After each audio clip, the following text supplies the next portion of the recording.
तब तक हमारी पार्टी देश में खासकर अब कोई भी उपचुनाव नहीं लड़ेगी। मैं उपचुनाव की बात कर रही हूँ, बाई इलेक्शन की, जो कल नतीजे आए हैं तो उसको लेकर अब ये आम चर्चा है। ये अपने देश में यह लोकतंत्र के लिए बहुत बड़ी खतरे की घंटी भी है। यूपी में 9 विधानसभा की सीटों पर हुए उपचुनाव में इस बार जो वोट पड़े हैं और उसके बाद जो कल नतीजे आए हैं तो उसको लेकर अब ये आम चर्चा है। मैं खुद नहीं कह रही हूँ, ये लोगों में आम चर्चा है कि पहले देश में बैलेट पेपर के जरिए चुनाव जीतने के लिए सत्ता का दुरुपयोग करके फर्जी वोट डाले जाते थे और अब तो ईवीएम के जरिए भी ये कार्य किया जा रहा है, जो लोकतंत्र के लिए बड़े दुख व चिंता की बात है।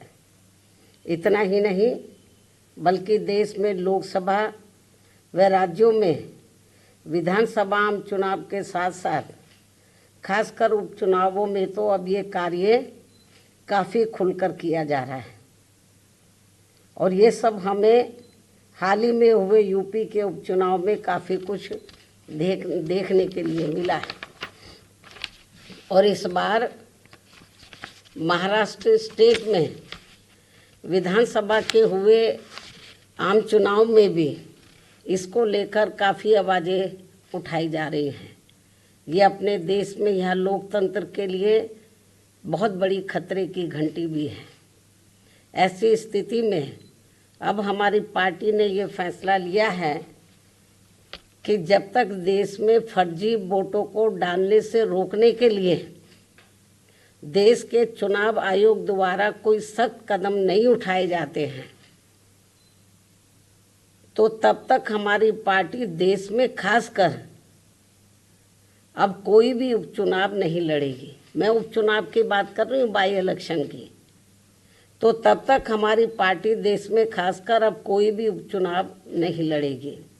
जबकि आम चुनाव में जब जनरल इलेक्शन होते हैं, जबकि आम चुनाव में इस मामले में थोड़ा बचाव जरूर हो जाता है, क्योंकि इनका अर्थात सरकारी मशीनरी का सत्ता परिवर्तन के डर की वजह से जब जनरल इलेक्शन होता है, जो पार्टी पावर में होती है जरूरी नहीं है कि वो पार्टी पावर में फिर से लौट के आ जाए, दूसरी पार्टी भी आ सकती है।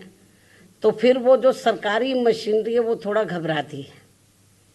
जबकि आम चुनाव में इस मामले में थोड़ा बचाव जरूर हो जाता है, क्योंकि इनका अर्थात सरकारी मशीनरी का सत्ता परिवर्तन के डर की वजह से आम चुनाव में इनका जनता पर कोई ज़्यादा दबाव या डर आदि नहीं होता है, जिसे खास ध्यान में रखकर हमारी पार्टी देश में लोकसभा व राज्यों में विधानसभा के आम चुनाव तथा स्थानीय निकायों के भी चुनाव पूरी तैयारी व दमदारी के साथ लड़ेगी।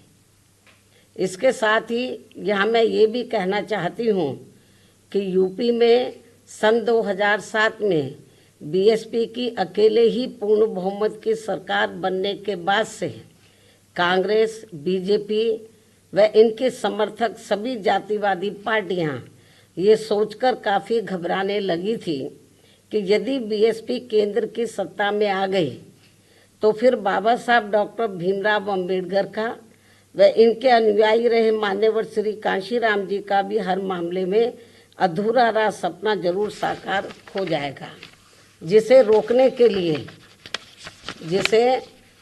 के लिए फिर इन्होंने अंदर अंदर आपस में मिलकर ये जो जातिवादी पार्टियां हैं, कांग्रेस, बीजेपी या कंपनी के जो लोग हैं, फिर इन्होंने अंदर अंदर आपस में मिलकर वे पर्दे के पीछे से खासकर दलित समाज में से बिकाऊ व स्वार्थी किस्म के लोगों के जरिए अब इन्होंने अनेकों पार्टियां बनवा दी सन 2007 के बाद से, जिनको चलाने व चुनाव लड़ाने आदि पर पूरा धन इन्हीं पार्टियों का लगता है।